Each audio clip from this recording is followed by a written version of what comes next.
Good morning, everybody. How are you? Morning.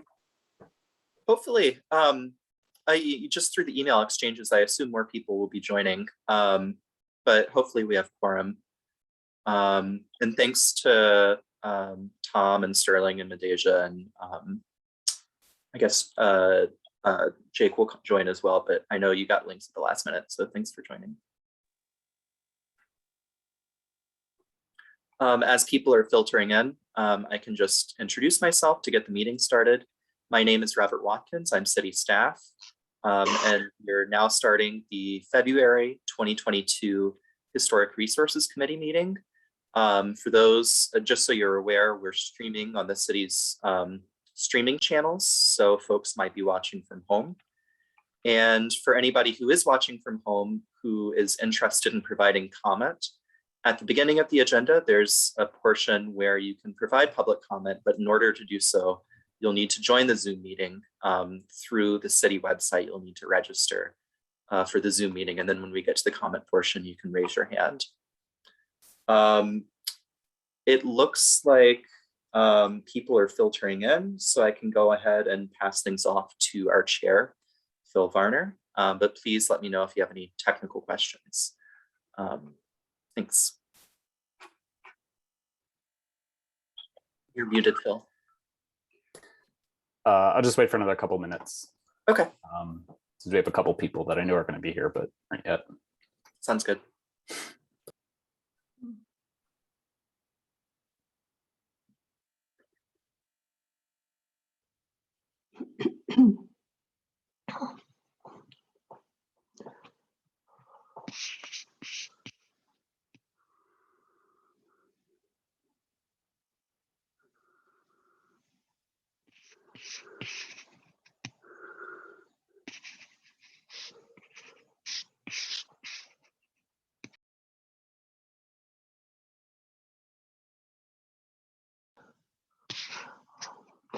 Oh, Phil, I was glad you got that email that I sent this morning, because I got all kinds of strange messages when I sent it out.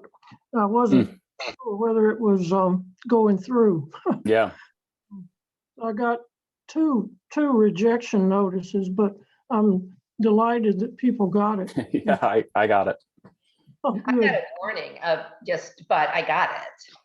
It was just, you know, what those things come through every once in a while. It just questioned the Yahoo account, but when others email the HRC email address, do you get any feedback? Sometimes it's because an email is entered incorrectly in the system, and I can fix that in case anybody gets those. Yeah, I've never had a problem. So okay, that's good. That's good. Okay, let's go ahead and get started. I call this meeting of the Historic Resources Committee for February 2022 to order. And now I will hand it back over to Robert to do a roll call of attendance. And then since we have other people here who normally aren't, we should probably also do some introductions there. Sure. So I'll just do, I'll read through the HRC roster and just say that you're present if you're here. Sally Duncan is the vice chair, and it doesn't look like she's joined yet. I'm not sure if she'll be attending. She'll be here around noon. Okay, that's great. Let me know. Genevieve Keller. Here. Jessica Livingston. here. Margaret O'Brien. Here. Jelaine Schmidt, I think, should be joining. Kay Slaughter. It doesn't look like she's here yet, but I'm sure she'll join. Dee Dee Smith. Here. Phil Varner. Here. Jeff Werner is here. Hi, Jeff. And then Richard Wilson. All right. Yeah. Welcome, Richard. I didn't get to meet you last time, but it's nice. It's nice to have you. We should also add Tom Chapman to the sure. list of members. Sure, he's not listed in the website yet, but I'll get that fixed. Hi, Tom. It's good to have you here. And then should I go ahead and just ask the folks who are the other folks to introduce themselves briefly? We have, I saw Sterling was here. Oh yeah, there's Sterling. Hi, if you can just introduce yourself briefly. Yes, hi, I'm Sterling Howell. I'm the Programs and Volunteer Coordinator with the Albemarle Charlottesville Historical Society. Thanks. Great, it's good to have you. Then Medeja Leverett. Good morning, everyone. I'm Medeja Leverett. I'm a second-year graduate student at the University of Virginia, and my research focuses on enslaved girlhood within the antebellum era in the United States. Thank you so much. And finally, Jake Calhoun. Hi, everyone. I'm also a PhD student at University of Virginia. I'm a third year and I study Reconstruction in the Civil War, but Medeja may have been doing research on the courthouse and slave sales there. Thank you both very much. It's good to have everybody. Great, thank you, Robert. Now on to the approval of the agenda. Were there any comments about the agenda as it was sent out? Could I get a motion for approving the agenda? It looks like Margaret's. I move to accept the agenda. Okay, thank you, Dee Dee. And a second. Approve or whatever it is. Yeah. Yeah, whatever we call it. Could I get a second on that? I will. Okay, Margaret.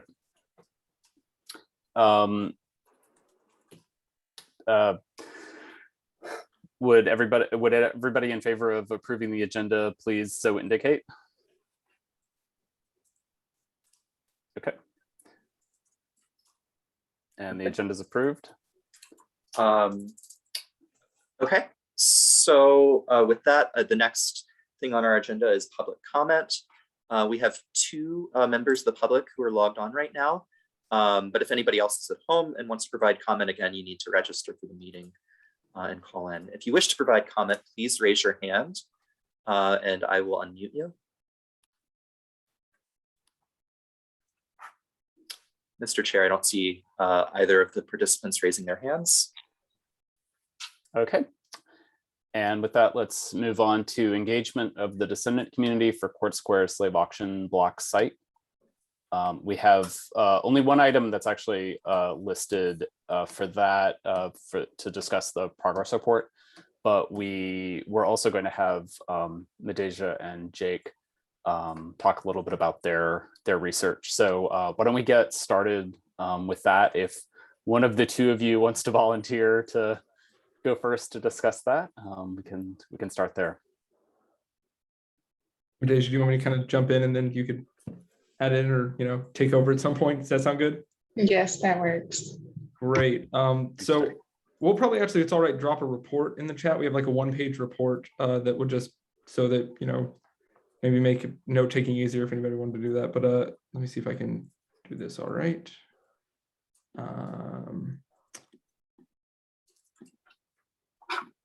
Well.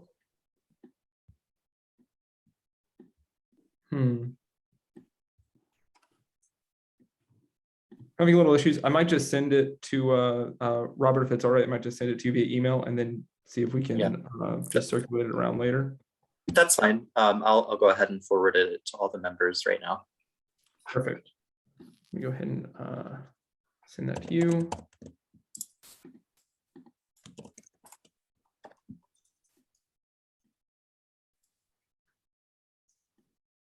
Okay, should be sent your way. Thank you.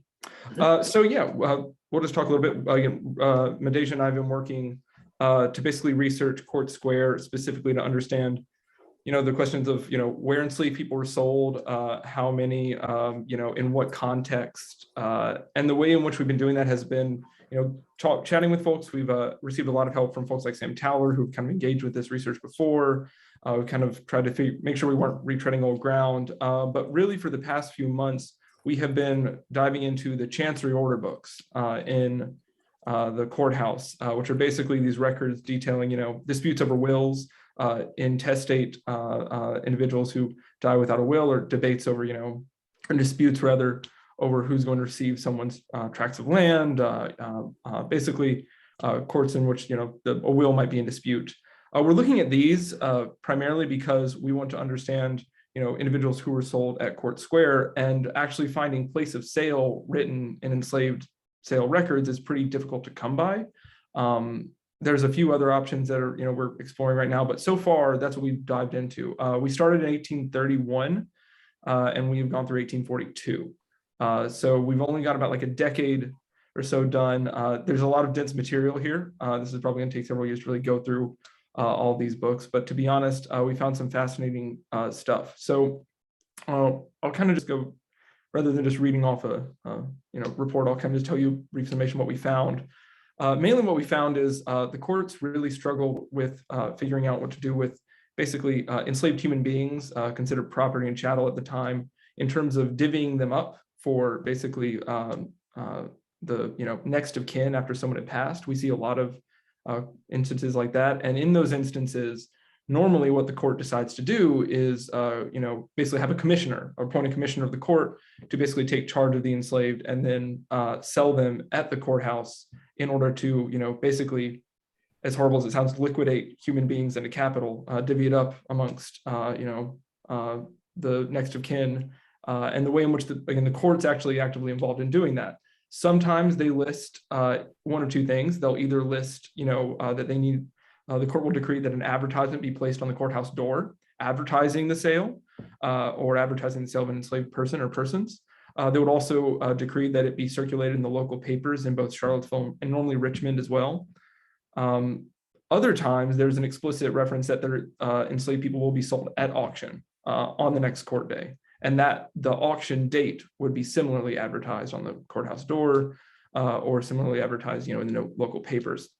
We found over a dozen individuals, named individuals of enslaved human beings who were actually sold on the courthouse steps, or at least their sale was advertised at the courthouse.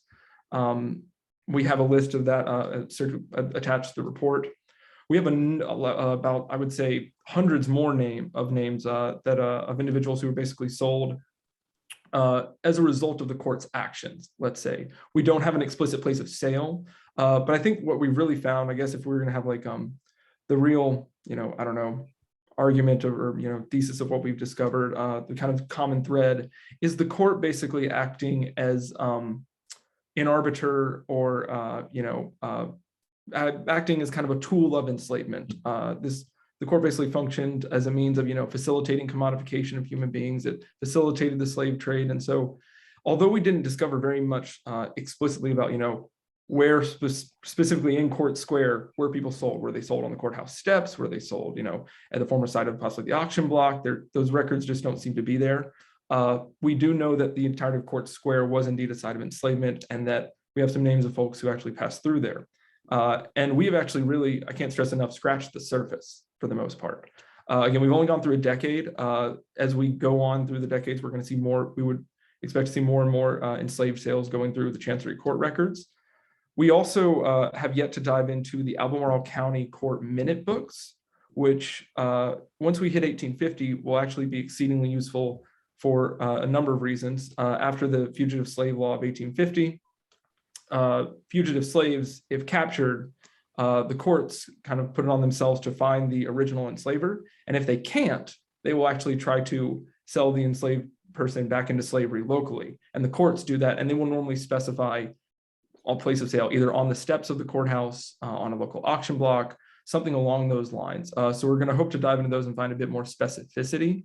So that's kind of really where we are currently. We're kind of in the midst of the research. We found, again, a number of names, and we only expect to find more, but I can't stress enough, this is only just a brief snippet of the amount of people that passed through Court Square during the antebellum period.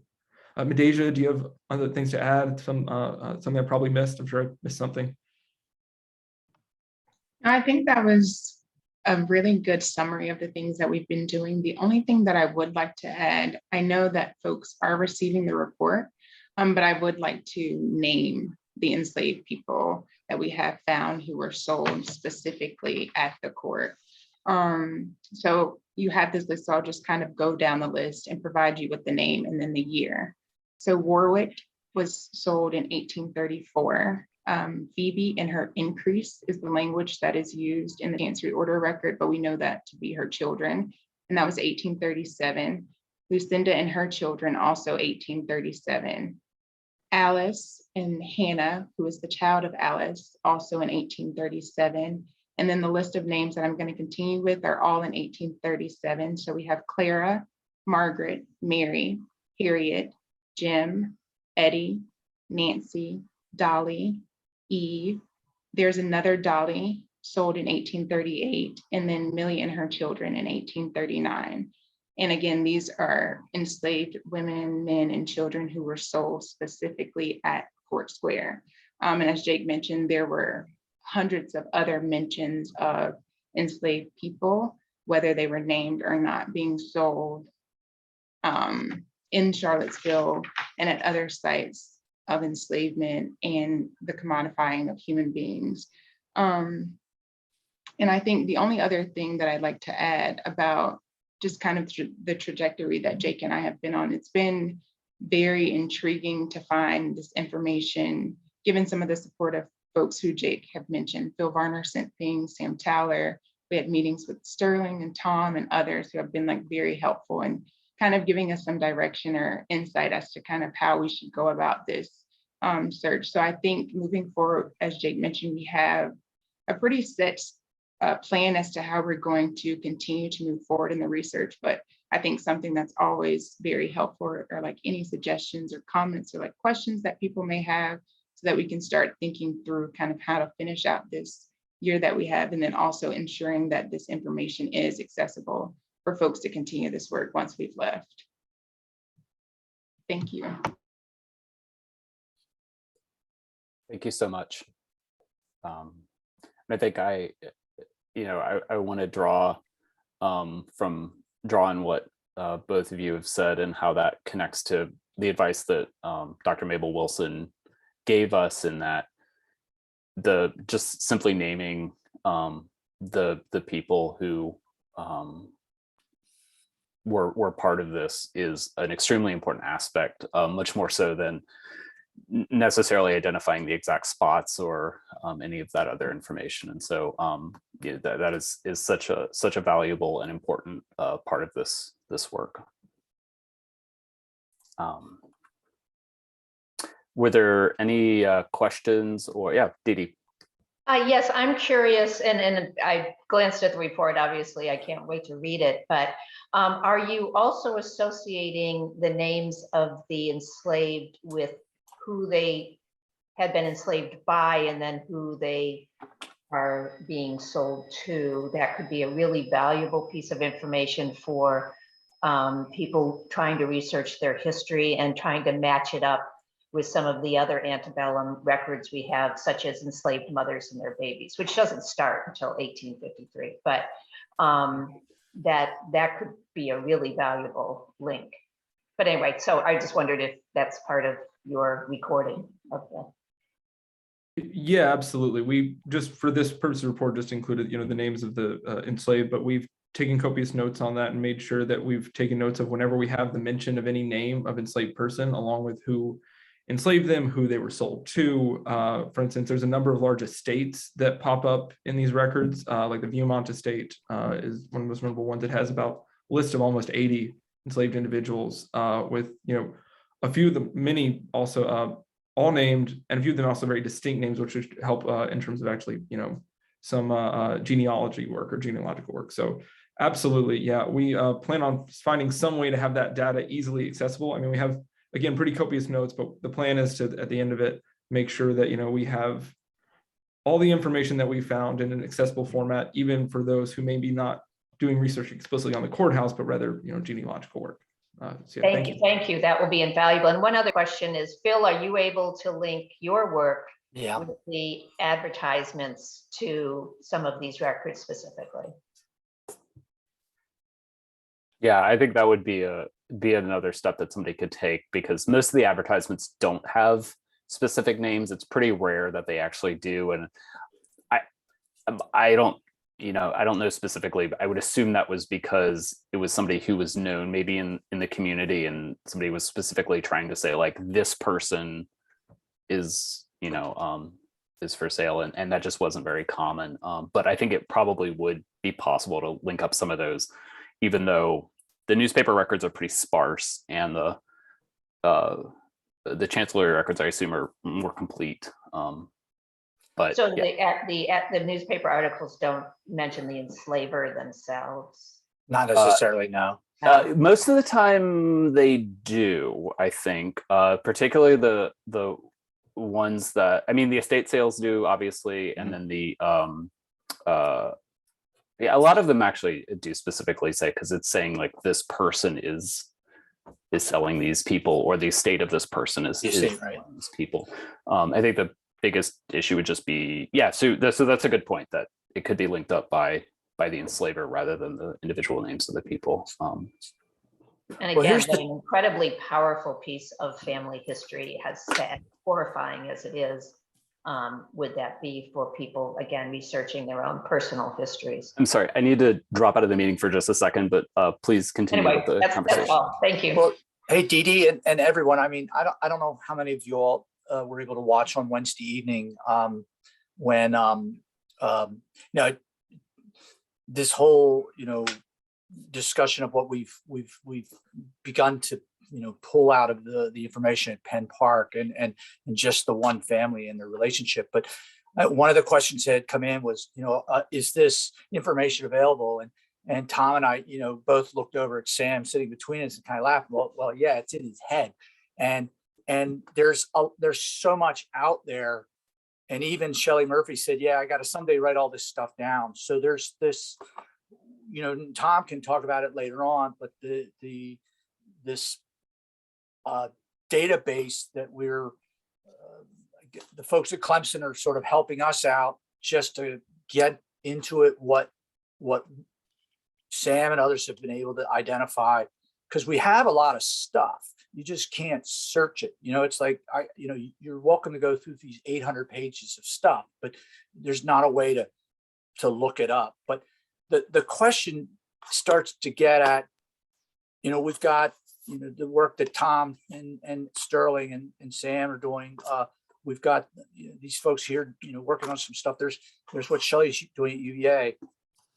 And I don't know how, but it's some point, these things need to all be put into that sort of similar database. And because that's when it'll be, you know, the algorithms that this database has to be able to sort of say, well, you know, make connections that we maybe wouldn't pick up on.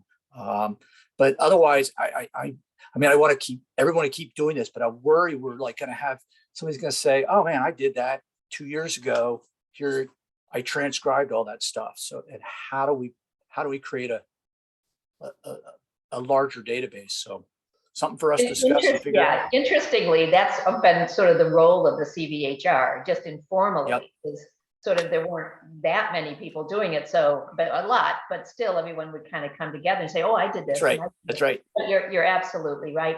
And I just like to note, there was a wonderful presentation on Wednesday night, but was really powerful was to see Mr. Waller's, you know, the impact on the family story of Mr. Waller. I mean, that was so powerful, and is kind of what I'm talking about here, is to be able to offer to families just the, you know, those hard to find pieces of family history. But anyway, thank you. Good job, all y'all.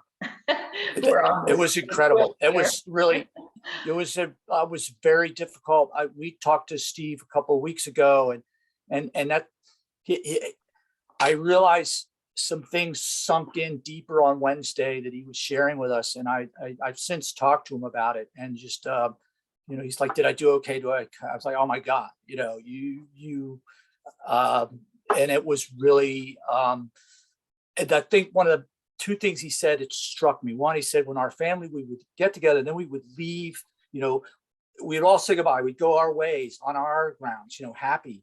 And then to think about people not having that decision. And the other piece was when he said, I think of all the kids I grew up with, went to high school with, and these names, boy, they just all, I'm seeing names on this list of my ancestors, and they're names that I associate with from growing up. And he talked about that what do you say, creating bonds and this connection to his friends. That was great stuff. I just, I don't know if I could top that. So.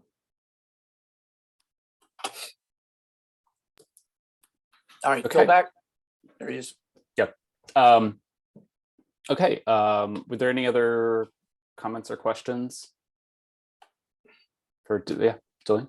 Yeah, I just wanted to say thank you to Jake and Medeja for all your work and for, the way that you've connected with other historians that have been and genealogists that have been, doing this digging before. And big thank you to Phil. I don't know if folks got a chance to look at the documents that he's pulled together. What was it, 132 pages? That stuff, but and it's great, and the links are all there and stuff. So I also want to thank the public for their patience, with us, that we've been trying to go about this in a real deliberate kind of fashion, by consulting with descendant community, and then consulting the archive and consulting with prior historians and genealogists work, and then consulting with the archives themselves with these primary sources, so that we really have a just a really capacious foundation, to work from, as we're going forward, as a city, as a community, really dealing with our past. And it really is so meaningful, very touching to hear just even the names that you have been able to find, that's great, and want to encourage you and thank you, for doing this, and agree with what Jeff said about how to catalog all of this so that it's accessible as possible. And I know that Medeja and Jake are super organized and, are keeping things in spreadsheets and documents that are searchable and that sort of thing. So I'm really glad maybe we can hear it another time about just how the data is being stored, and that sort of thing. We don't have a lot of time now, but I hear the concern there, very legitimate, wanting this to be available to the public. Yes, thank you. Thank you, Medeja and Jake. I had one additional question about that. I know there's Jelaine had mentioned previously that the number of records sort of goes up, linearly, or it increases more over time for each year, and that you've looked at 1831 through 1842 and said you just scratched the surface. Sort of how much how of all the records you think exists, like how much have you done so far, and how much do you expect to get done through this particular work that you're doing? Yeah, so basically with the first Chancery Order book, we've really gone through one of the big books right there, and it's basically like 600 pages of court case stuff, and we've gone through all of them to detail all of it. And that was for 1830 to 1831 to 1842. And then every few, it's the next one isn't a decade, it's a few years, right? And it gets progressively less and less. I think there's before we get to the Civil War, 4 in total, 4 or 5, Yes. right? Something around there. So honestly, what our plan is, because we know we're not going to get through them before this position ends up, is to hop over to those and get snippets, try to find more names from each of those years, while also going through the minute books. Really, at this point, with the end, our goal isn't to exhaust the material. That's not going to happen, but rather to figure out where everything is, so that if other researchers later on down the line want to do this research, they have a roadmap. Yeah. Great. And Great. just wanted to add one thing based on what Jake was saying. I think, so initially when we were looking at that first Chancery Order book, you're going page by page and looking very closely to ensure that we were noting any mention of enslaved people. And then of course, creating a narrative. And then again, also writing down the names when we see a name associated to the enslaved people being mentioned. And I think, as he's saying, when we're going through the other Chancery Order books, it'd be more of just creating a guide for people, hey, we're seeing that there are mentions of enslaved people in these other Chancery Order books. And this is kind of how we've approached them previously. And this is kind of how you can move forward. So just ensuring that people know where the information lies. It's just going there to unearth the information. Great. Thank you both so much for doing this work and presenting to us. Yeah, and I'll say that the memory project, we're going to have at least another year of this going forward, and it sounds like we may need to increase the team too, as the records seem to be increasing exponentially, in terms of the documentation of this. So yeah, it's good to hear about this, and it sounds like we need to call in the cavalry even to, kind of reinforce this. So that's a great project. It sounds like, one of the things when I'm looking at old documents and, online, sometimes it has Ancestry will transcribe stuff. I can't find any like good software that I could do that with. Because I know that's the difficulty. Is we've got all this, but we can't easily transcribe it.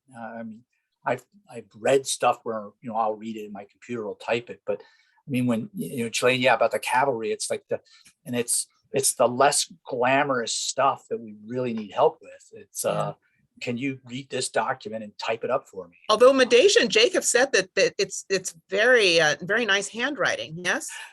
That You actually read cursive. That's Yeah. fantastic too. Well, they're clerks basically, they're like legal clerks. Right. So luckily it's a lot easier to get through than, Civil War military records.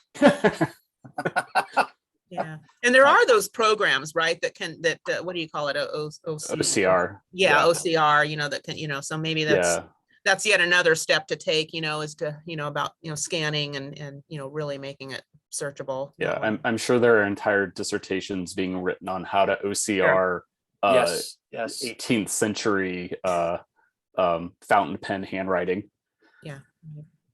And that would be, Jake, and Medesha, I'd say is, if you need some help doing something like that, it doesn't hurt, just to, even send it to me. We can send it out to the group, say, hey, anybody, you got an evening to spend transcribing? Crowdsourcing it. Yeah. I mean, just whatever we can do to help. People will step up.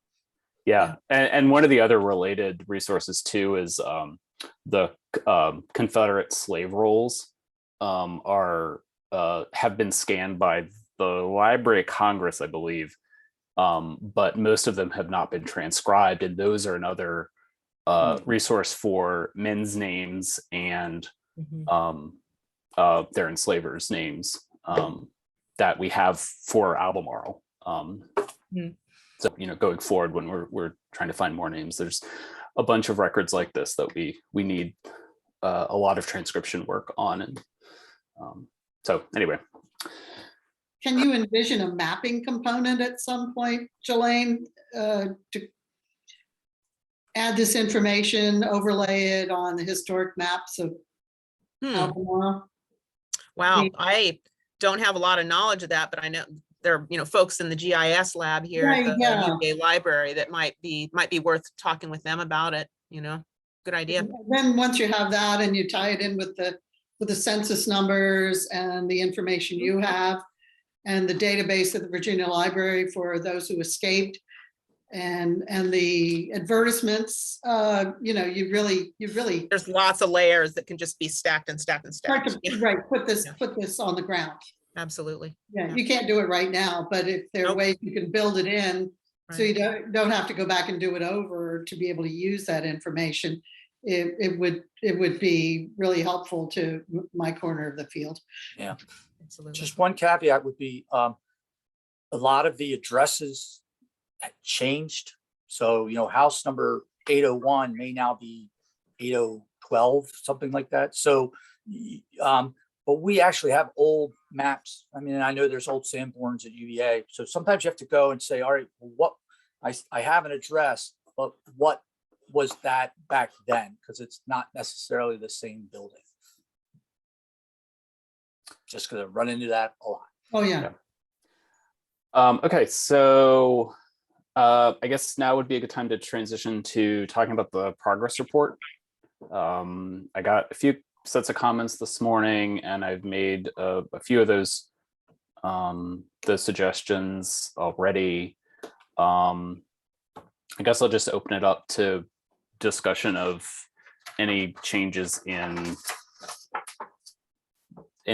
additions or things that are desired. I know there was one suggestion that I hadn't taken any action on yet, which was to recognize Jeff's contribution so far to the research. And I mostly just didn't put that in because there have been so many contributions that have just sort of diffused into the work in general. But I just wanted to explicitly mention that if Jeff, you think there's anything that you'd like specific recognition for in there, or anybody else more likely anybody else thinks that Jeff should be recognized for anything specific. Thank you.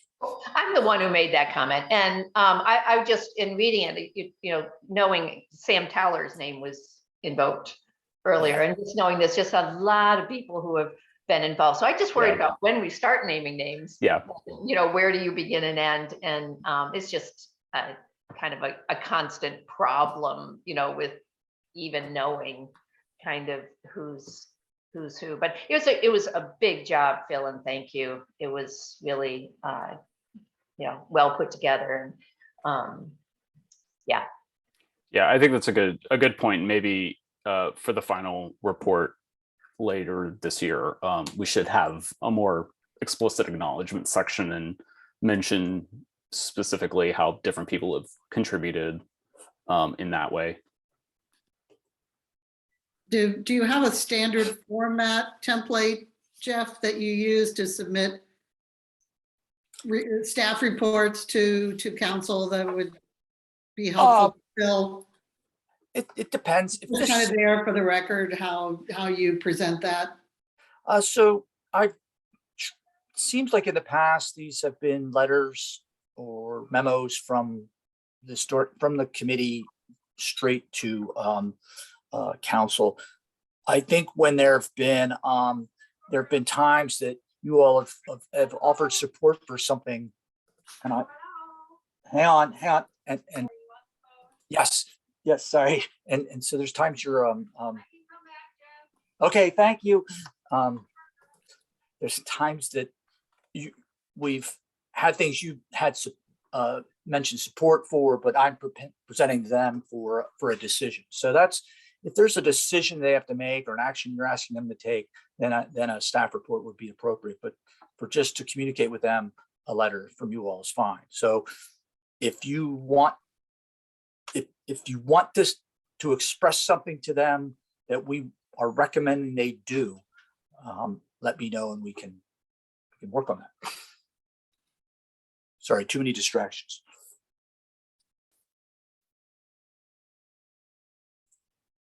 I think that'll be more I guess it relevant. would be my druthers that we submit the report in that context, that it's, that it's coming out of a committee that works under the guidance of this division within NDS, and has all the proper names and titles so people can assign it within the context of the city.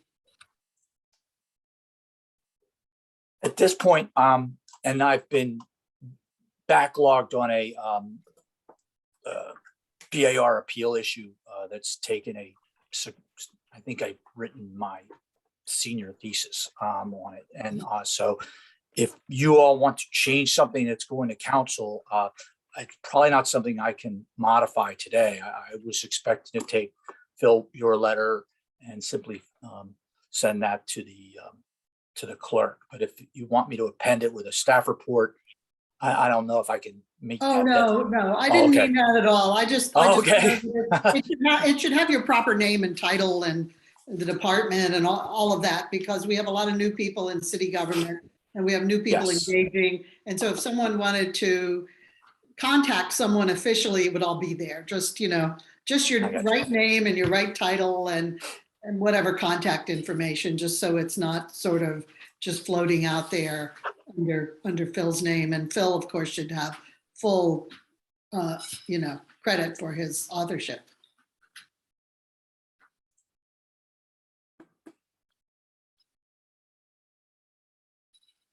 Phil, if we have just small edit suggestions, should we just put it in the document? Yeah, please do. Yeah, I've given you access to be able to make comments on it now. And if anybody, that was another thing I said, was that if anybody else wanted access to be able to make comments on it, just let me know what the right address to put in for you is, and I can do that so we can make those edits. Should we talk about the term human trafficking in the title? That seemed to draw the most attention. Yeah, I think that would be useful. I thought there were some great comments about the use or not use of the term. I guess I would personally just kind of stay away from it a little bit because it has sort of a sort of a broader kind of impact for some people over others, but that's, you know, that's just my opinion. I'd like to suggest that you solicit a quote from Jelaine in the context of this process. And she explained how the term is used in this time by researchers, and because Jelaine is a thought leader and activist who's professionally associated with this, it would again be something that would make this document of this time and place and personality. So that if you would agree to do that, Jelaine, that would be a way to get the term in, to explain it, and to explain it from your point of view, because it's the term you use when we are in committee meetings. Yeah, right. And yeah, and I can talk about, sometimes, historians speak, is different than that of the general public. But I have been noticing that there's been a kind of a catching up, at least among kind of mainstream journalists, I would say. And I think even the AP style guide, has come out with, like there was a story just, I think last week in the Washington Post about nearby local Black man in Virginia who bought the farm where his family had been enslaved on. I don't know if y'all saw that. Yeah, in the Washington Post. Yeah, and it struck me, and I've been seeing this more and more, that the writer, the journalist, did talk about, it certainly talked about enslaved people. That has definitely kind of crept into mainstream journalistic nomenclature in the past number of years, but also using the terms enslaver, and slaveholder, and and just kind of pointing to the verb and the actor, of these things, So yeah, so it takes a while, I think, for that kind of language to gain broader traction, and stuff. But yeah, I can definitely explain that and the whys and wherefores of it. Yeah, there's also the question of using of how to specifically define the era that we're talking about when we're talking about human trafficking, and like whether antebellum was an appropriate modifier or not. Right, which is a word that historians like to use or have, in the past. But yeah, it does have these kind of popular associations with mint juleps and hoop skirts, that efface, the suffering that it was based on. So yeah, so those are issues too. I don't know if anyone saw the National Geographic special just a couple of nights ago about the Clotilda.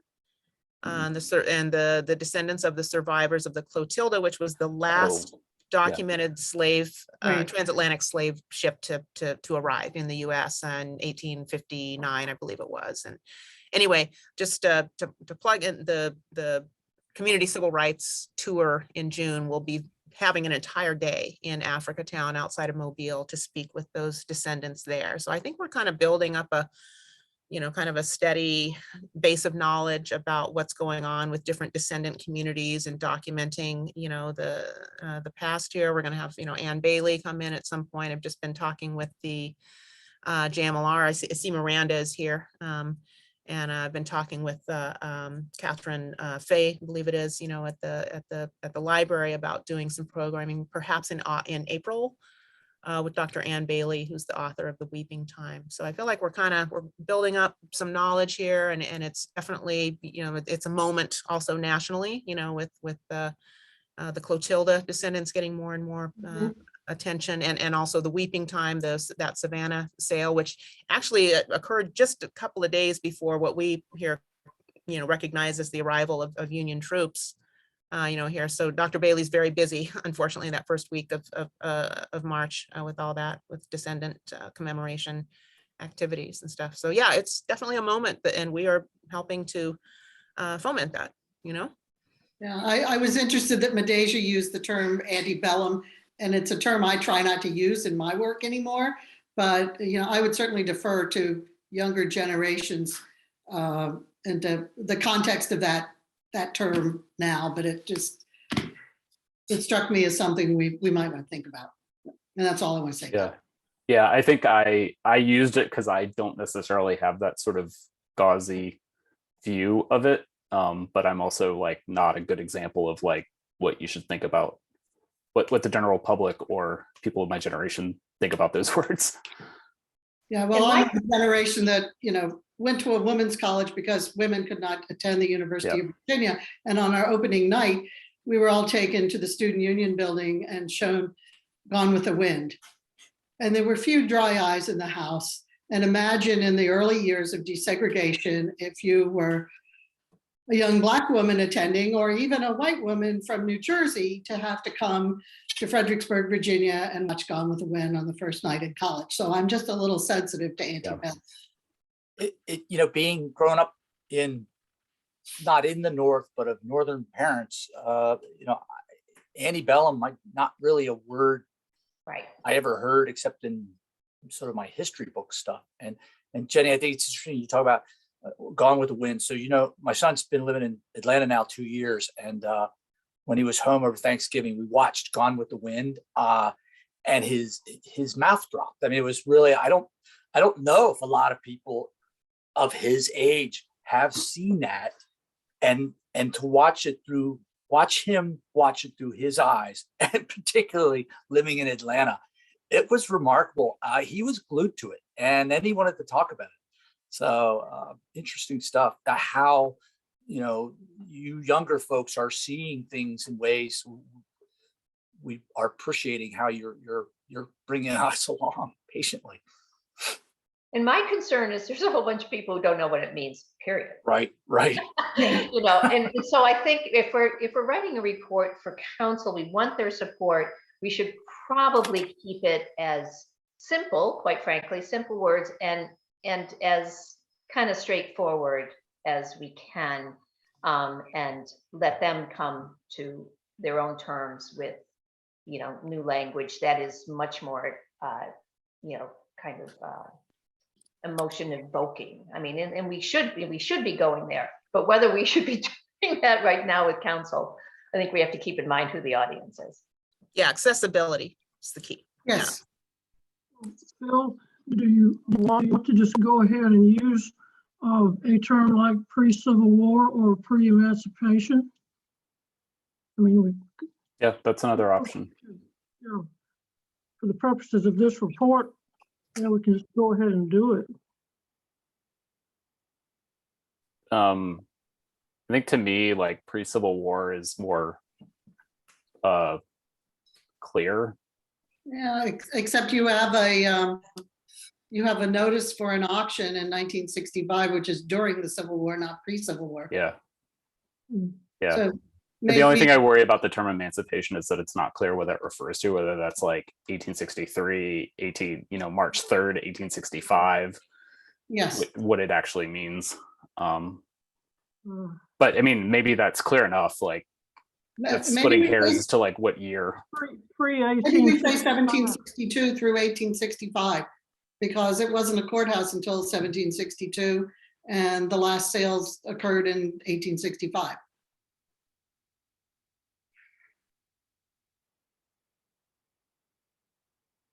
Jelaine, what do you think about the title?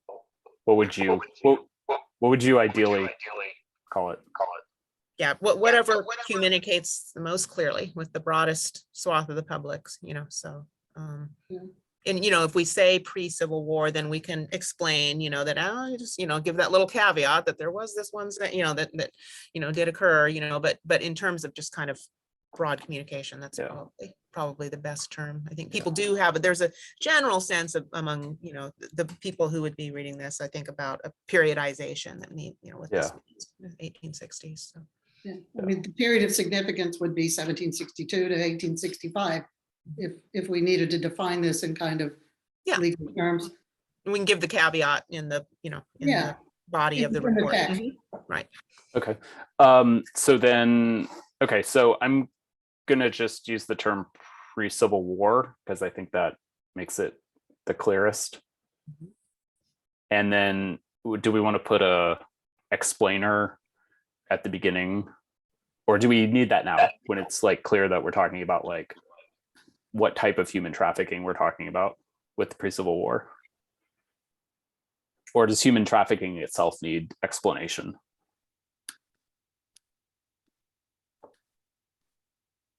Well, it's, yeah, probably better not to have the, human trafficking in the title, I think, for the reasons Okay. stated, I don't know, like, I'll say, I mean, it was it's like, I understand it, but there's a current issue with human trafficking. So sometimes it brings me into my mind into a future or a current discussion. And I don't know, and that's not where we're getting. right. Right. And I had a similar reaction when I did an engagement session with descendants. That one of them said like, oh, I wasn't quite sure what that meant, because their mind went to kind of current debates and and this sort of thing. Whereas another one said, I really appreciated that, that really puts the nail on the head, and vocabulary is important, and that sort of thing. But maybe, in the title, just for clarity's sake, to say, I don't know, auction of enslaved people or something like that. And then again, in the body of the report, we can talk about what is human trafficking, Yeah, I had the same thing when I mean, I think the first time I really heard it being used regularly was you, Jelaine, in the context of these meetings. And I also, I wouldn't say I didn't like it. I was uncomfortable with it, I would say.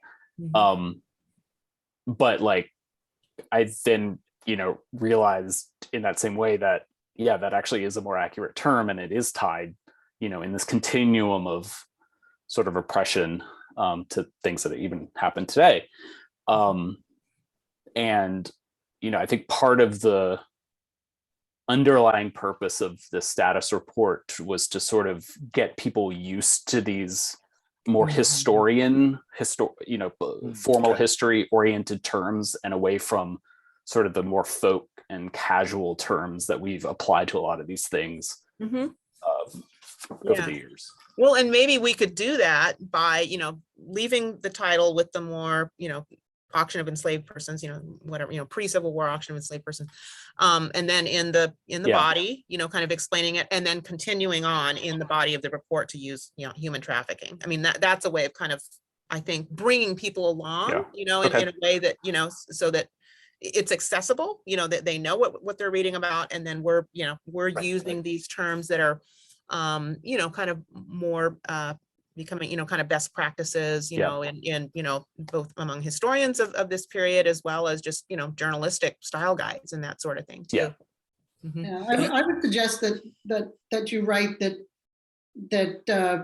committee member Jelaine Schmidt introduced this term, explain what it means, and say that she's leading the engagement process with descendants. That puts it in the context of our. Excellent. Phil, when we and Tom and I were talking again with Steve Waller a couple of weeks ago, I had asked him a question. I don't remember what it was, but he responded. He said, "Well, look, it's not like you guys are come out and discovered that there used to be slavery." He said, "It's not news. We know what happened. We understand what happened." He said, "So let's call it what it is." So, and it was a way of just saying, we don't have to, we don't, let's call it. And I like the way what Jenny said is sort of, in introducing these terms, but it is, we know what we're talking about, and we can just get right to the point. And he thought that would be more respectful.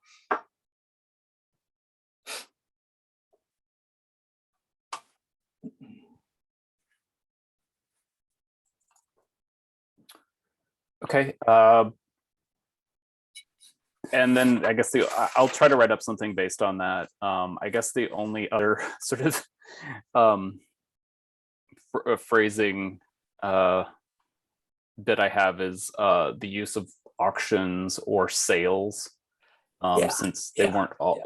We're not only talking about auctions, but we're actually, we're also talking about non-auction sales, and whether we want to include that or just say the auction or just say sale, or what term we want to use there. I'm with you, Phil. I struggle with how, because then you'll say selling, and you're saying, all right, well, buying and selling. Well, and so I again, it might go back to sort of default to what Steve said is, we were auctioning slaves. That was being done. So that's what it was. And not, I don't know, the word's pretty brutal in and of itself. And we don't know how far this might extend once an initiative is underway with or without the county and others. So maybe you could add and transfers, because as more research is done into wills and other things, you find that some are not necessarily sales, they're transfers of ownership. So, I mean, if I were writing it up, that I would say auction, sales, and transfers. Except what we're memorializing is sales and auctions, not. Right, but this could expand into something, Okay, you know, if we jump the fence over to Court Square, because the courthouse is a repository of those kinds of records, then the transfers that happened in wills, which I think we will probably find are fairly substantial. Yeah.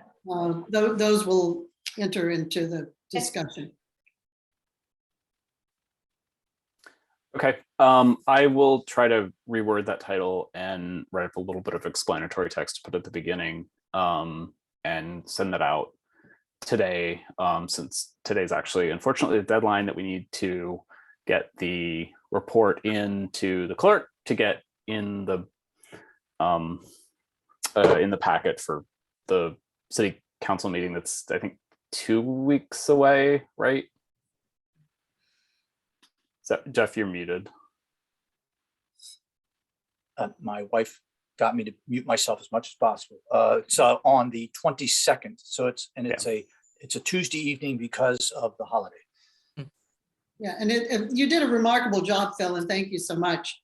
And it is timely to get it in, because there was a call in at this week's council meeting, so it's timely. Okay, great. Any final comments on that agenda item? Should I say something about Dr. Bailey at this point? Oh, Or, yeah, please do. yeah, or was there somebody that wanted to say something on the report? I thought I heard somebody. No. Yeah.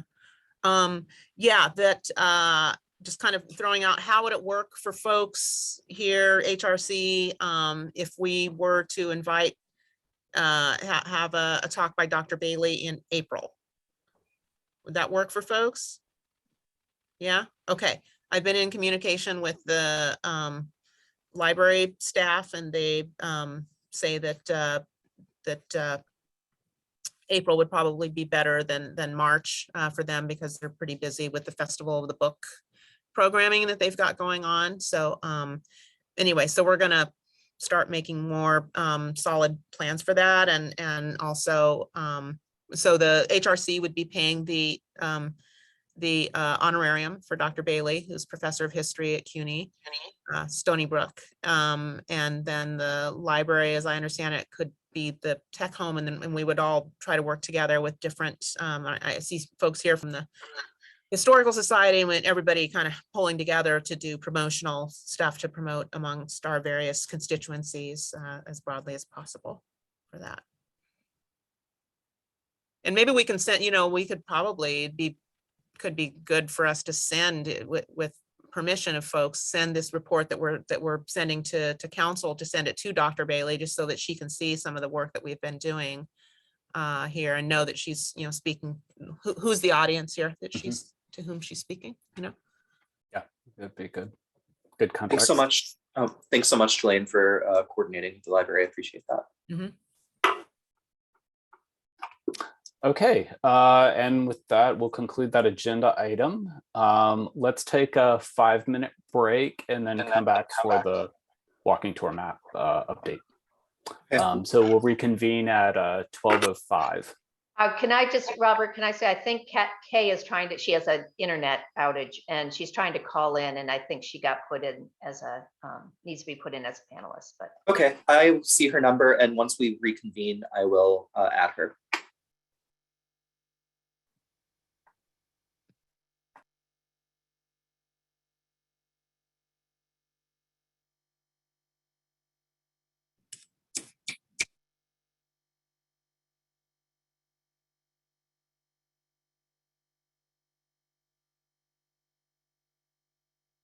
Hello? Hi, Kay. We're taking a break until 12:05, but we can hear you. Yeah, I and- just, you, Okay. you can hear me. Okay, that's all because my screen still says mute. Anyway, our internet service is out over Yeah. here, so, Well, thanks Very- for making the effort to join. yeah, sorry. Well, at first I fell asleep and then, then when I woke up, this is what I woke up to. So anyway. Okay. And we're next up, Kay, so good timing. Okay, Good timing. I'll listen and, Well, you can chime in. Yeah. I know, but it's It's frustrating. We'll see. It'll work out.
just want to say, the Charlottesville Tomorrow has posted they had done a video and it's about Penn Park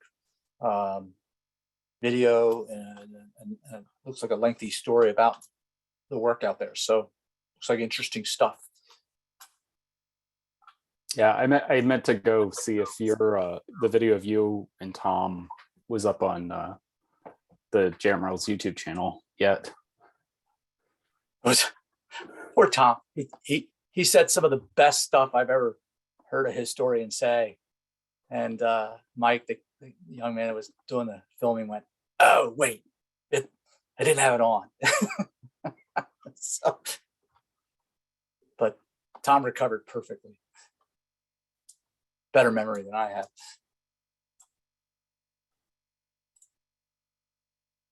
Yeah, I thought Steve talking about how his family reunions were at Penn Park was just like such an impactful family anecdote. Okay, let's go ahead and get started with the next item of the agenda. Kay, are you on the phone and set up now? I heard her a second ago. Okay. Yeah. Kay, if you can unmute, she's on, Kay lost her internet. The whole internet in her part of town is down. Oh. It's a Comcast thing. So she's calling in, and if you've ever called in when you're used to coming in on the computer, it's. Yeah, I would have no idea how to unmute myself on the phone dialed in. So That's something to do with the 9. Oh, it's *9. *9 is what 9, try *9. Yeah.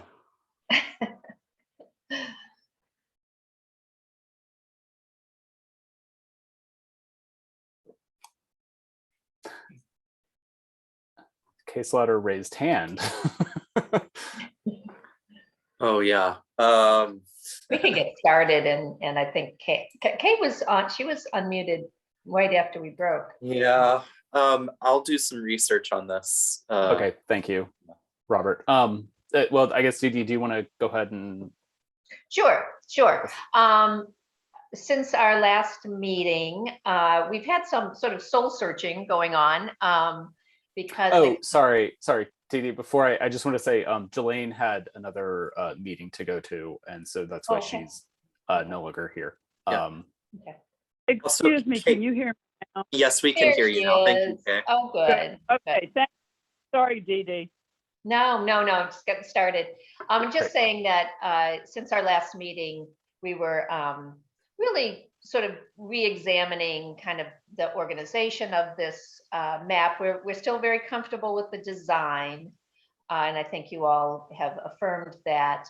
But really, how do you represent sort of an on-the-ground walk with the interpretation in so few words? So, and the way we had approached it was just to sort of try really experimenting with writing some text.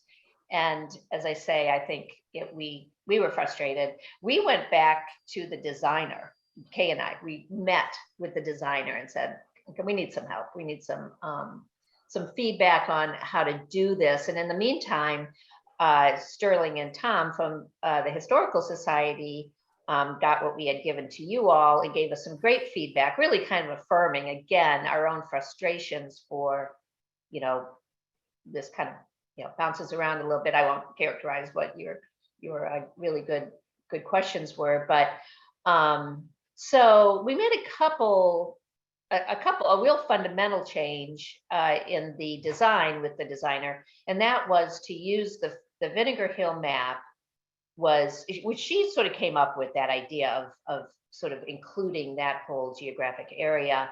And she really the designer just really put sort of as placeholders the schools and gave, unlike any other part of the map, just interpretation of a site. And we've moved away from that and using that map, first of all, and I sent it to Robert and Jeff. Did you guys get that? And Yeah, I'll try to okay, if you want to put it up, I'll just explain what we did. And this is on the reverse side, and I don't expect you all to remember exactly what the design looked like, so we'll look at it again. But we'll use, in other words, what you'll see how where we move the map down and are going to use the adjacent panels to really be at that place that we focus on the sort of fuller story of the African American history, using not only the downtown area, but really more using this area that was community for the African American, life and times, particularly in the 20th century. But So Remy, if you're online, can you allow me to screen share? I just have a document to pull up. But other than that, the other feedback we had from the designer was we really should think about, if we're going to use a thematic approach, which again, we're I think, be thinking this a little bit, but that we should cluster sites, that we shouldn't include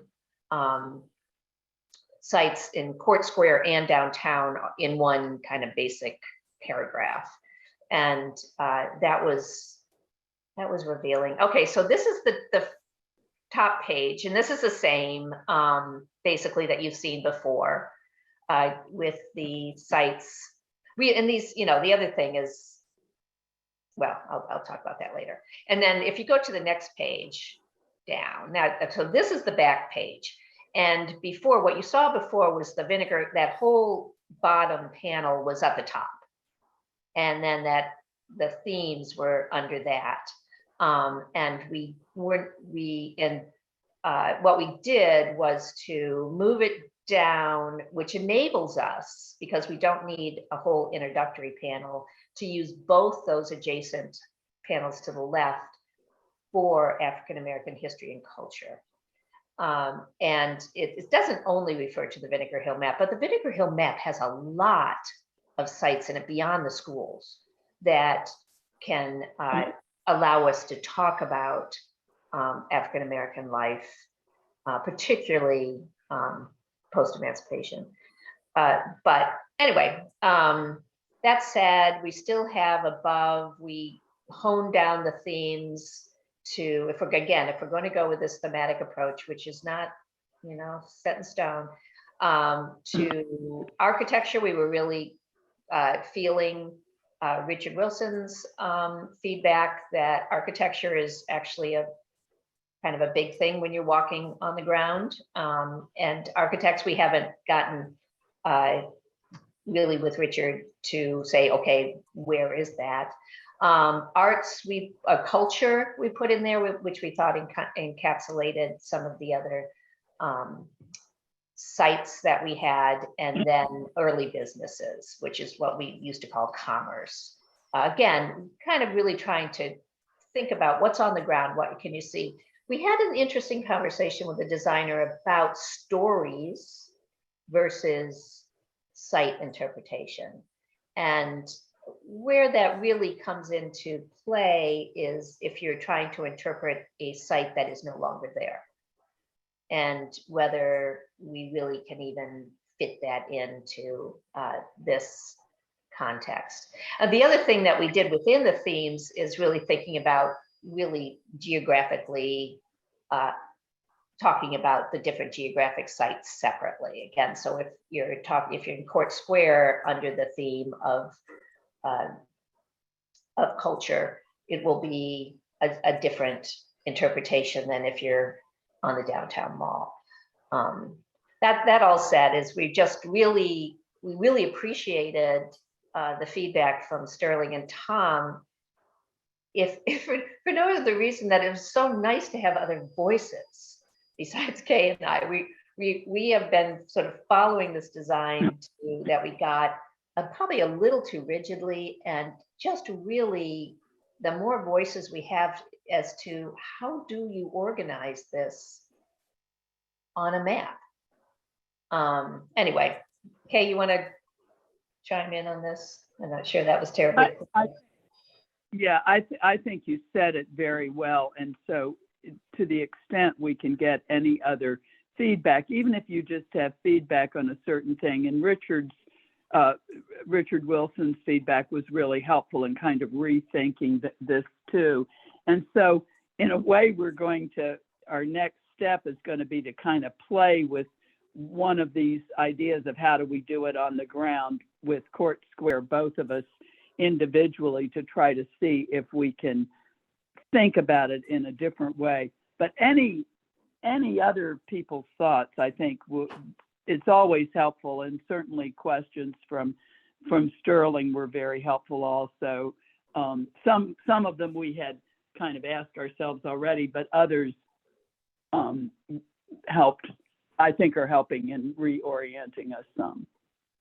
Yeah, and I really, I mean, Sterling's already, I think you volunteered. I don't want to volunteer you, Sterling, if you haven't, to really sort of sit down with us or join in with us and really hashing out some of these things. And Sterling's not on our committee, so Tom is. So we have to be very cognizant of the fact that we are a public body, and if we involve more than 2 of us, then we cannot meet except in public. And while we have no problem meeting in public with the constraints we have on Zoom and virtual and the city resources, we're a bit, our hands are a bit tied in terms of, you know, really in a subgroup trying to do some of these things. But so it's very helpful to have a voice that is coming from outside the committee. Just saying, we'd like more voices. We just have kind of been working a bit in isolation, and I don't think that's ever healthy. We don't exactly represent a very broad demographic, but Sterling and Tom, do you have any comments on where we should go? Yeah, thank you. Thank you, Dee Dee. Yes, definitely Sterling. I volunteered Sterling to look at this, but in large part, it's been really due to he's been instrumental in getting our own tours off the ground here at the Historical Society. So he's kind of like the boots on the ground, so to speak, in terms of he's been, you know, I think we've touched over 400 people in the past year in terms of our tours. So, and we have 4 or 5 that we have redone and/or created completely new. So, you know, I just thought his perspective on this would be enlightening and helpful, and I'm glad he could be able to do it. Yeah. I think it might be maybe an interesting exercise would be to go on a tour, your tour. Yeah, we probably do that, Dee Dee. Yeah. You know, we can, you know, have our proto map, we can have our old map, we can really, that would, you know, how do you use this when you're on the ground? And what's helpful and what's not helpful? Just let me know. I'd be happy to. Right, great.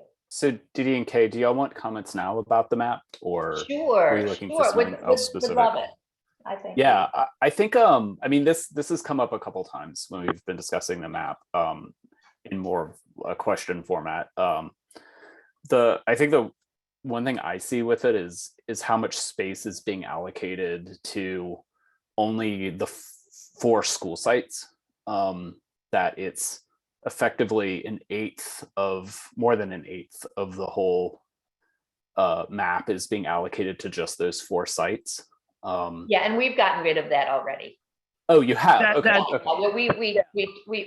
We told that's gone. Okay.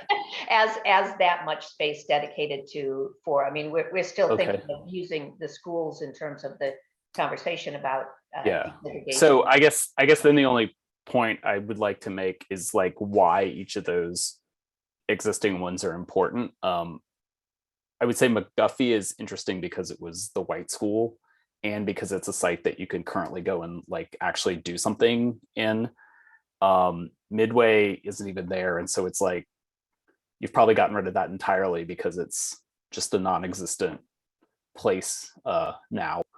The Jefferson School is important because then it ties into the Jefferson's it's a Vinegar Hill map, the Vinegar Hill specific map. that you can also get. And then to me, lane is important, not necessarily because anybody would want to go over there, which they probably won't because of how like scary that intersection is, and there's not really a whole lot of interest to actually like see in that space.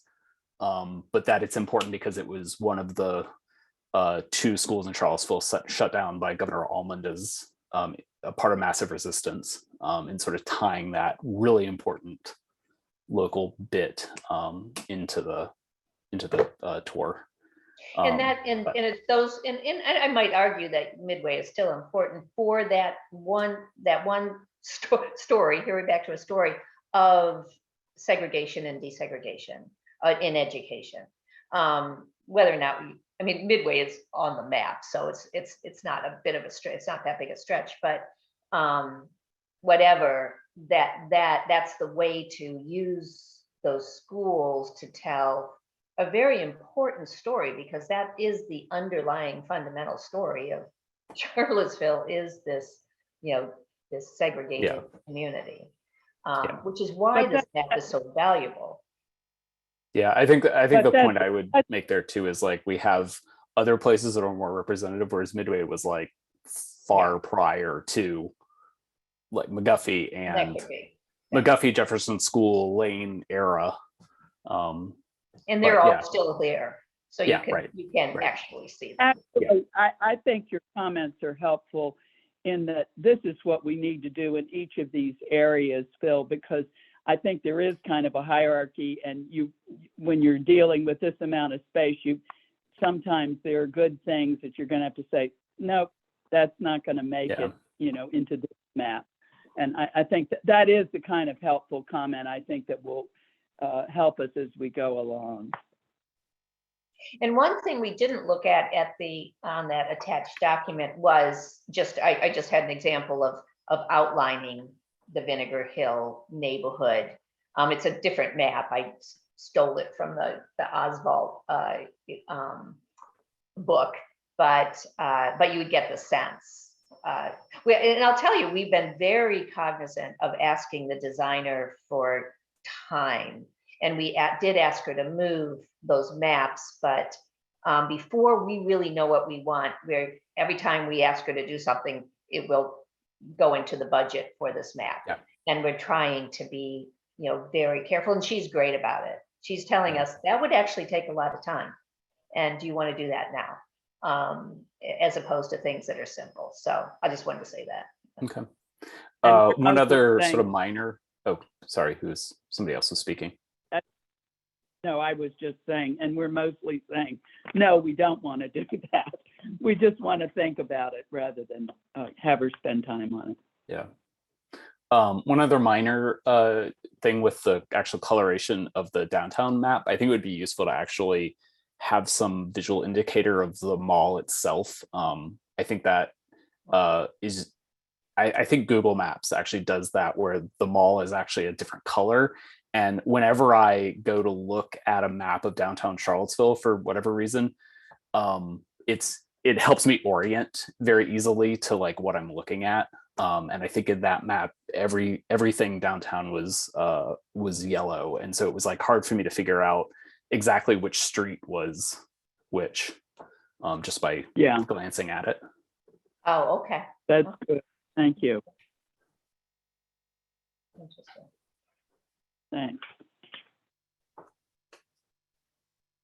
Is anybody else, and and I ask this knowing that we're going to a public announcement, but interested in taking some kind of a group walk with Sterling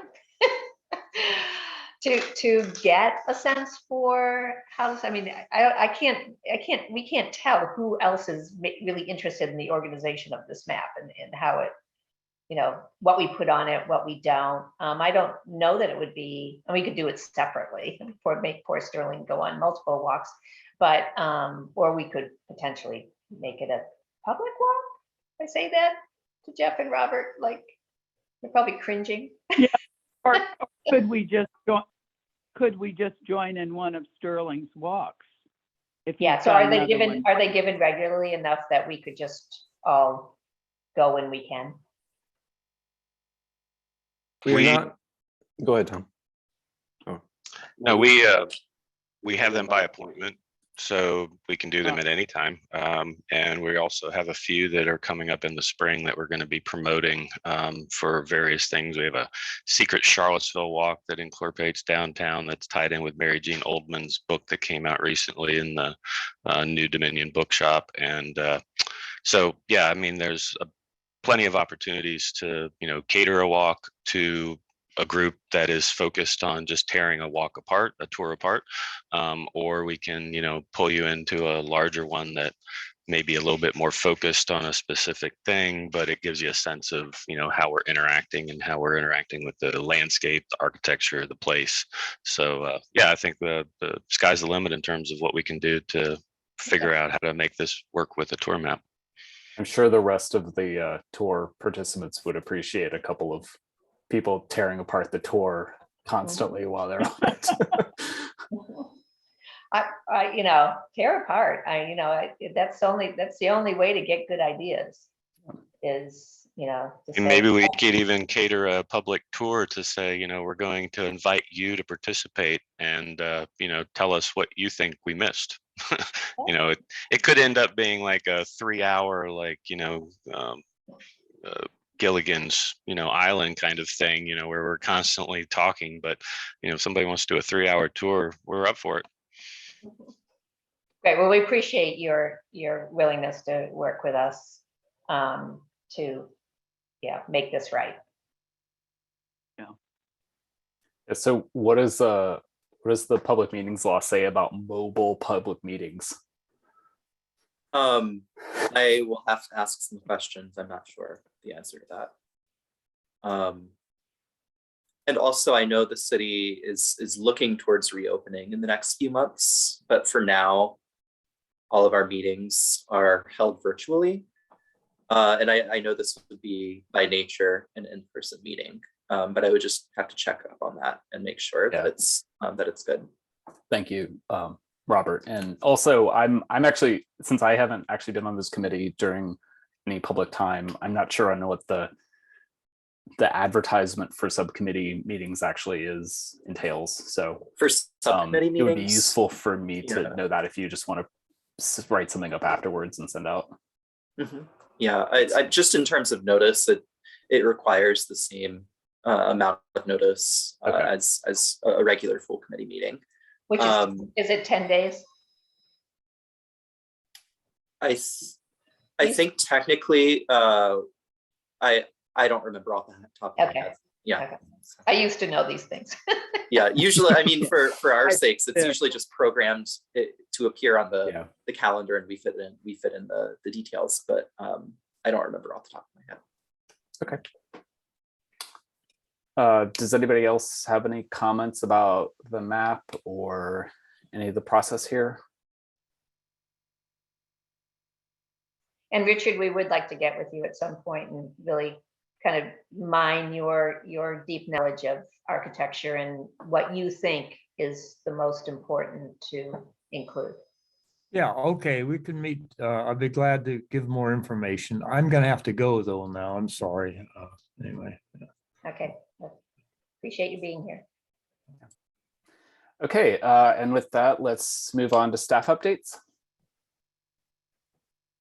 So I don't necessarily have any new updates versus what we've shared in the last few months, but I will say that the Board of Architectural Review meeting is this upcoming Tuesday. It's a pretty packed month, but a project that I think would be of interest to many of you is the review of the new courthouse proposed by Albemarle County.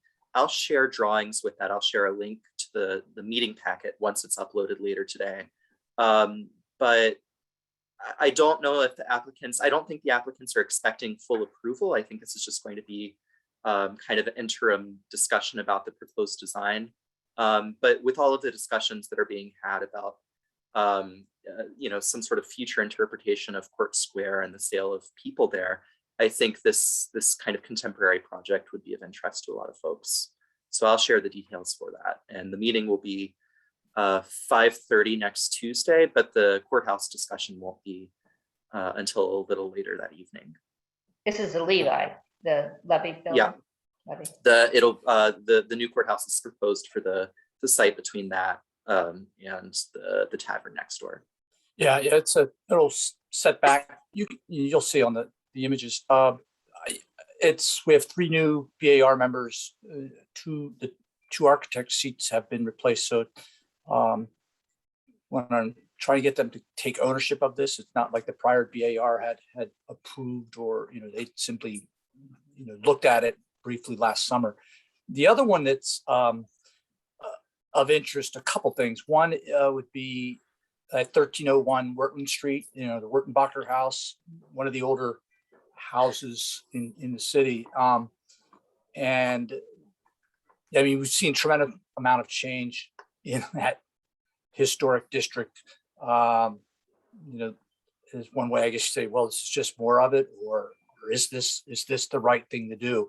And I say that because it's something that I think we're going to have to struggle with at the BAR level, the preservation level, is as the city is encouraging infill development, more development, the options people have, well, let's tear down. And I have even gotten calls about, particularly in Venable neighborhood, tearing down a house because I can build something bigger and add more housing to it. So it's going to be that how do we balance that out? And I think the preservation community is going to be helpful to have their voices added to that. And I wasn't aware of, I don't know if any of you were, I didn't know UVA was looking at that, a project at the east end of Wertland Street. I think it was out there in the media, but nothing had come to me through the city. So that's a little surprised by that. And the other one is there's a hotel, 207 14th Street. It's like a 1960s hotel. It's a neat building. It's not listed in the National Register District and probably eligible now, but they want to convert it back to a hotel, which is kind of a neat idea. So if you see that on there, kind of somebody, and it's a party that has done projects around town using rehabilitation tax credits. So I'm hopeful that that's a good sign. So is that right? I don't know, east, west, north, south, what of Wertland? Yeah, it's like when you get to the end of Wertland, kind of across 14th Street. It's one of those places we probably drive by all the time, didn't even notice, and then you look at a picture, and go, wow, what a neat place. So I'm hoping that with this, so the BAR is simply making a recommendation on a special use permit to change it to a hotel, but hoping the applicant will consider applying to get it listed as a designating structure in that historic district, and then take advantage of the tax credits so that we keep the building. Fun stuff. I have 2 questions. One, isn't the Wertenbaker House, isn't that an individually protected property? Well, whether it's IPP, it may have initially been and may still be, but it's within the Wertland ADC district, so they're treated the same. It's not like it gets double. But there's no immediate development plan for that house. Well, and this is where it gets into that difficult friction of the opportunity we have, as I understand, are applicants who want to preserve the house, rehab it, and use it. It's been beaten up as student housing. So an opportunity for someone to invest some money into it is a good thing. But is this big apartment block that's kind of situated just to the side of it? No, I'm trying to find out though, is the Wertenbaker House on the agenda of the BAR? Well, that's what I'm there's an apartment building property, proposed, right? It's that property. Right next to it, there's an apartment building, a new apartment building proposed to be constructed next to it, but the house will remain standing. That's the proposal. Right, they're keeping the house, and then it's on that parcel, on that property. They're renovating the house and then slipping an apartment building on the east side of it. I thought those Robert will were send out two the link, and different. you can look. And then my other question is, or rather comment, is about on the UVA proposal. They have asked for comments for that, for all of the proposed housing. So even though it's kind of beyond that comment period, you may want to alert the BAR or Planning Commission or somebody, or yourself, just writing them to someone speaking up for the city, not waiting for UVA to contact the city, because there isn't a regular way for that to happen anymore. Now, I know Preservation Piedmont has been Yeah, paying particular I attention know to that. So, yeah. Okay, anything else, Jeff or Robert? Okay, next is to coordinate the agenda for the March meeting. I don't know if there's anything new we need to add, or we can just continue with the same agenda we've had for the last several meetings. That sounds good. Okay. And then finally, any announcements? I know one that was alluded to briefly was Tom and Jeff, and I forgot who the third person was there, and I guess the three of them and Steve Waller's presentation at the library on Wednesday, which I don't believe is publicly available yet, but that was a great session that I would recommend anybody who wasn't there to go and see about Penn Park, which is particularly nice with the Charlottesville Tomorrow article and video that just came out today. The what came out today? There was a Charlottesville Tomorrow article about Oh, okay. about Penn Park But we and don't the have- dissidents. I think I just sent Is it it po- out to you all. And it's Yeah, is it possible to get the link for the recording? the video. Oh, well, the video, there's a video There's within the story, and then the library. Yeah, Tom, they're posting it yet? No, I'll just, I put a couple of things in the chat just to start with the first one. Jeff mentioned Clemson, and this is a link to the Woodland Cemetery website. This is the folks we're working with starting early stages of a database. Jeff makes it sound like we're databasing the entire county sometimes, but we're very early stages, but you can get a sense of what they're doing down there at Clemson. And then there was talk about GIS and mapping, and I put up what Eric Erkentoff's been working on with Faded Contours. That's a great local resource. And yeah, I put the link to the Charlottesville Tomorrow article that just dropped today about Penn Park. Haven't had a chance to look at it or see it. And Sterling just posted the YouTube link for our Penn Park project with JMRL. That was this past Wednesday. So that was the one with Steve Waller, and it was a great little thing there. And yeah, I think that's all I had to say. Tom, we look solid. I just watched it. It looked good. We looked very erudite and pedantic. Oh, the one at the Penn Park Cemetery? Was worried about that one. Now your repeat worked perfectly. And I would like to make a little plug. I want to appreciate Sally Duncan here with her students over at Renaissance School. We're going to be working with her and her students to put together an exhibit here at the Charlottesville Historical Society. So we're kind of opening our doors, opening our collections to them, have them pick a few things of interest, and just have them, from the nuts and bolts A to Z, just run wild and get an exhibit up and take advantage of the local history. So really looking forward to getting that off the ground and having that take up our spring work. Great. Okay, anybody else have announcements? And with that, I conclude this meeting of the Historic Resources Committee. Thanks, everyone, and have a good rest of your day. Thanks, Good everybody. weekend. Thank you, everybody. Thank you.